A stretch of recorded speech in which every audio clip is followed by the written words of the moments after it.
J'ai à la fois le sentiment d'une volonté de revenir aux sources, de consommer local, de consommer, alors parfois bio, mais pas forcément.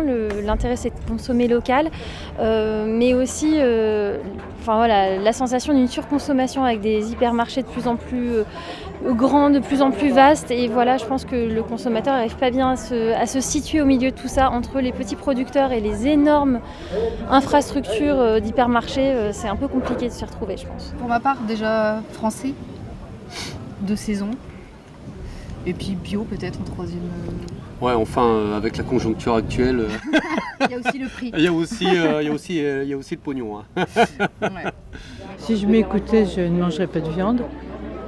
Et quand on n'est pas tout seul à manger et que l'autre aime bien la viande, c'est difficile. Voilà. Nous, on a un gros problème au niveau du bio, par contre, parce que je sais, par exemple, que ma maman, qui est de rue, a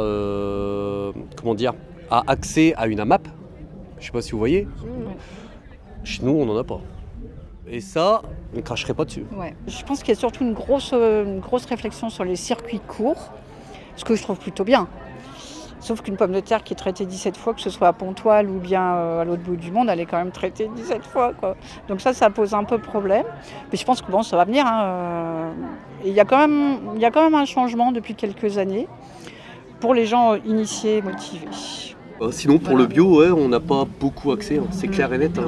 Les gens ne sont pas forcément contre. Nous, quand on discute avec les gens du coin, il y a plein de gens qui seraient ouverts, hein, tout ça, mais après, il faut commencer à faire des kilomètres. Hein.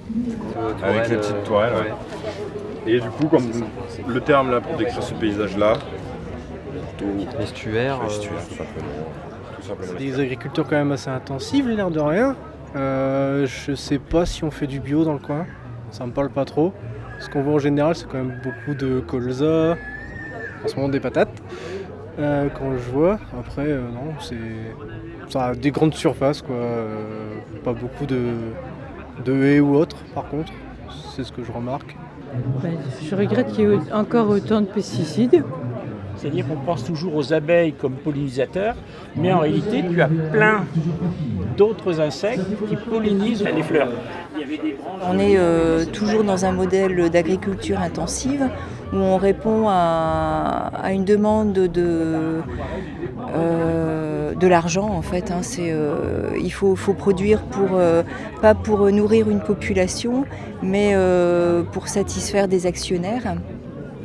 Donc on a toute une région qui produit des patates, on a toute une région qui produit du maïs, sans se soucier aux besoins alimentaires de la population locale. Donc je pense qu'il faut adapter, il faut faire un peu un chemin en arrière, un pas en arrière et s'adapter davantage aux besoins. Quitte à être moins ouvert vers l'extérieur et à moins exporter.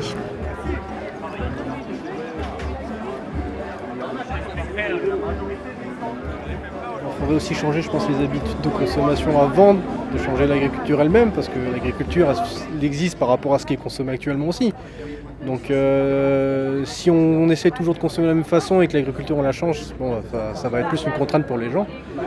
Après l'agriculture idéale, on va essayer de déjà avoir les plants qui vont avec les sols, le sol, le climat qu'on a.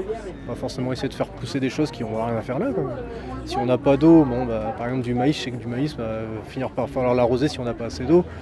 Il y a quand même des terrains qui sont plus adaptés à ça. Et il y a aussi des végétaux, des légumes ou autres, qui seront plus adaptés à des sols qui deviennent plus secs.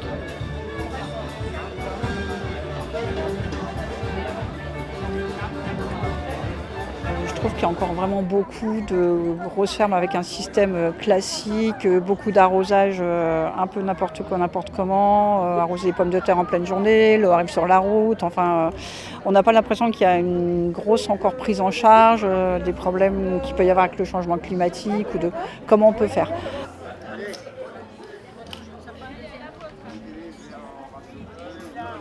Il n'y a plus de farine, il n'y a plus d'huile, il n'y a plus parce que il y a la guerre dans un pays et puis on a l'impression tout dépend de ce pays.